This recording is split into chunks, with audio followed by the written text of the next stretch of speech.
Got a short one for today. This person named sunnywaddle is leveraging some allegations against her ex-partner. She's on TikTok, so just wanted to do this one very quickly. I saw Papa Gut cover this, and I was very interested. My name is Madeline, and I'm a survivor of long-term abuse by a man named Alexander, or Alex Wisniewski. Ouch. Damn. I mean, fuck abusers, am I right? Already tried the legal route. I have already contacted his employer, and I have publicly outed him here on social media Alright, yeah, I mean, if you contacted his employer, I imagine this is probably very serious, and I imagine you wanted to make sure that this gets out there. Alright, I guess. few times, but out of fear, I have taken those videos down. But I'm not scared anymore. And so tonight, in solidarity with every survivor across the world, and on the eve of the vote to release those files.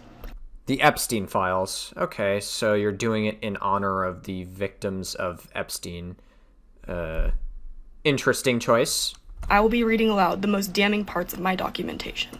Alright, let's hear it. This segment is about sexual coercion, so viewer discretion is advised. Sexual coercion. So, if you guys don't know, the definition of coercion would be forcefully doing something or trying to get somebody to do something for you by using force or by not giving them many options. That's really what coercion comes down to, right? It's force. It's general force. So, that's a pretty damning allegation if her partner decided to coerce her into doing something she didn't want to do. That's a pretty fucking heavy accusation. So, yeah, let's hear it. I was struggling with my libido and wasn't as interested in sex as Alex was. Yeah, I mean, that happens. You know, sometimes you get into a relationship with someone, sometimes you're seeing a girl and you guys just aren't sexually compatible. Or sometimes you're dating somebody, you guys just aren't sexually compatible. It happens. You know, it is what it is. And you typically experience that when you're younger. Not to say that older people can't experience that to any capacity. But initially he was understanding. Over time, however, he began guilt-tripping me when I wasn't interested, making me feel pressured into sexual activities to appease him. So what does that mean, guilt-tripping? What exactly are we talking about here? Because at the beginning, he's understanding of it, but now, I mean, I don't know. Like, I mean, we're going to keep listening to her narrative, but I think it's one thing if somebody gets frustrated, if sexual compatibility is not there, but you're understanding at first, and the relationship itself is just not compatible. You know, I feel like that's understandable. That's not like forcing your partner to do anything necessarily, but I guess it depends on how the guy interacts with this, right? So we'll see what she has to say about it. The coercion started to become more severe after about 6 months of living together. Alex would not take no for an answer, sometimes up to around 4 or 5 times, repeatedly pushing me with phrases like, "We can do what you want to do. You don't have to do anything you don't want to." Wait, what? You do realize that completely contradicts everything you've been building up to this point, right? Like, I don't know, I was willing to hear you out, but you said, like, oh, we don't have to do anything you don't want to do. And he was understanding at first. So far, I'm not really seeing coercion here, but okay. At least let me give you oral sex. Come on, we never have sex anymore. If I still declined, he would shut down all intimacy and withdraw emotionally for the night. Go to bed without me. I mean, that's shitty. You should still give some level of intimacy just because your partner doesn't want to give you sex. That is shitty of him. But I can also understand if you guys aren't sexually compatible, like sex is a huge part of the relationship. So I imagine that can be like frustrating to some capacity, even if he's not like forcing it. And so far, he's not coercing it, which is the narrative that she led with. And make me feel very guilty about the situation. Honestly, most of the times I would give in. I felt an immense amount of guilt and pressure. So when we're talking about consent here, I think there's one thing that we need to talk about here. Consent in general is a explicit, yeah, I'll do it. Sometimes couples, what they'll do is they will say, yeah, I will have sex with you, but they don't actually. Sometimes one person may not be feeling it more than the other, but they still do it and they still consented to it, right? There's still like explicit consent. Coercion would specifically be if he said something like, hey, if you don't have sex with me, I'm gonna fucking do this horrible thing to you. Or if you do have sex with me, I'll give something to you or I'll do this for you. Then that would be like some form of coercion or an abuse of some kind of like power dynamic even.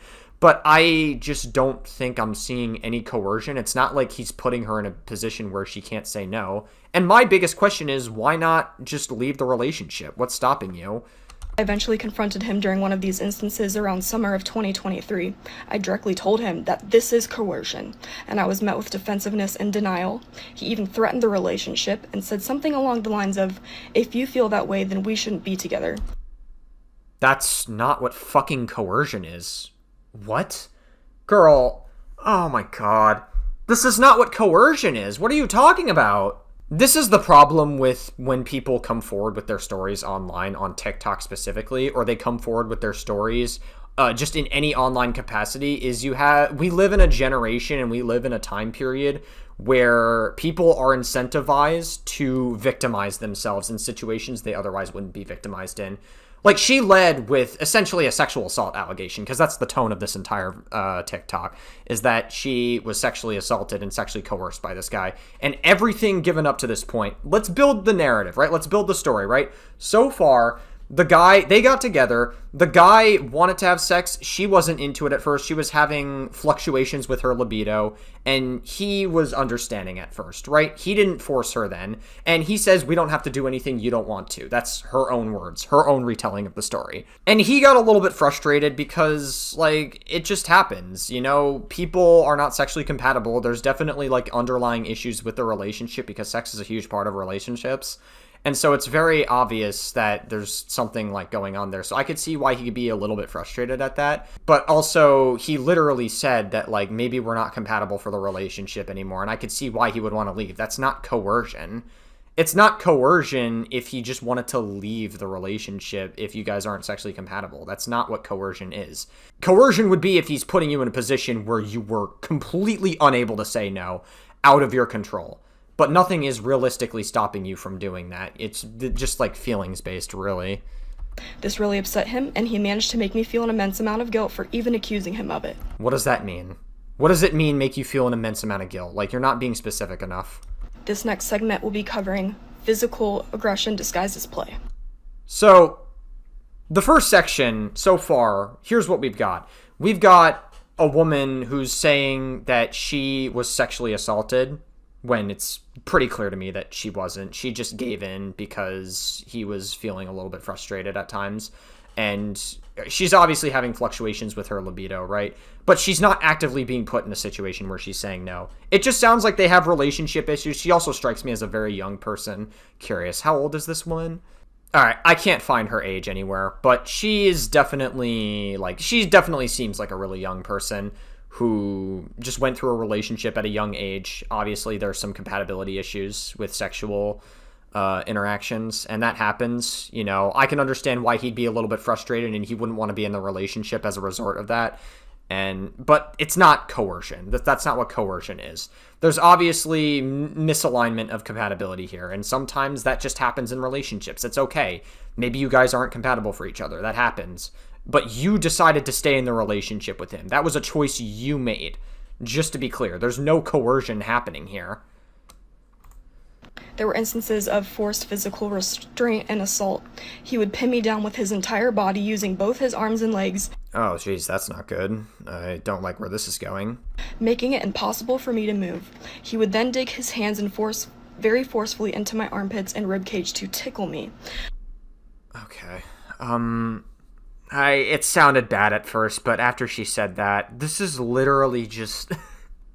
So, I don't know if you guys heard of the George Not Found allegations that happened, like, last year, where Katie Bugs literally made, like, an allegation of sexual assault against George Not Found, and she said that she was freshly 18 and George Not Found wrapped his arms around her to try to tickle her, and basically they were in a cuddle position. She gets out of the cuddle position to say goodbye to her friend, then she gets back in the cuddle position with George, and that's basically it. That's all that happened. She tried to leverage that she was sexually assaulted, and then her story changed like 3 different times. That's literally the vibe I'm getting from this, is that, like, she was tickled, and therefore that's a form of coercion or some form of being a survivor. Which would cause pain. I would repeatedly yell at him to stop and let him know that he was hurting me. Well, I mean, that's shitty if that's true. There might be, like, some form of you being uncomfortable. It's definitely very shitty of him, but I don't really think this is a form of, like, abuse or sexual assault. It's just ticklegate. It's just very wrong. Yet he would continue. Sometimes this would last for up to 5 minutes. It would reach a point that I would be in such a state of panic that I would have to use an immense amount of force to either kick him off or roll out of his grip. And even if I did escape, he would pin me down again and repeat the whole process. These were always played off as jokes. I was always I mean, that's definitely shitty, but is it really fucked up of me to say that I just don't care? Like, I'm not trying to be an asshole, but this really just feels like Ticklegate 2.0 with George Not Found. Like, this is not really a form of abuse that I'm seeing. There's not really a form of coercion. Your narrative and your retelling of things earlier, you framed this as sexual assault and coercion.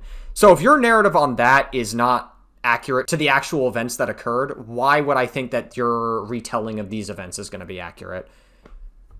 Accused of overreacting when I stated the pain and the discomfort from these incidents. That is only part of my story. That wasn't even what hurt me the most. You said that the sexual coercion was the most damning part of the accusations. What? Now you're saying that that isn't even the worst part of it? Alright, something in this story is not true. But let it be known that every single abuser on this planet needs to be shaking in their boots. Because we're not staying silent anymore. My name is... I think that we live in a generation of people who are so desperate to try to be victims. We've done such a great job at outing so many predators this year. We've had Zoe Laverne, who raped a 13-year-old at the age of 19. We outed Jesse Butler, that guy in Stillwater, Oklahoma, who's like a violent serial rapist, and he is an absolute disgusting threat to society. We had Mr. Crafty Pants. We have the Trump Epstein stuff that's going on. We have David. There's so many predators this year that have been outed, legitimate ones. And now we're just going off the rails, and we're just jumping onto anything, and we're labeling anything sexual assault or abuse. And you think you're on the same level of survivor as the people who have been trafficked to Epstein Island. Fantastic. God, give me a fucking break, dude. People on TikTok just spend way too much time online. I swear to fucking God, these people are so terminally online. They need to just, like, actually fucking learn what sexual assault and sexual coercion is, because they have no idea what the fuck they're talking about.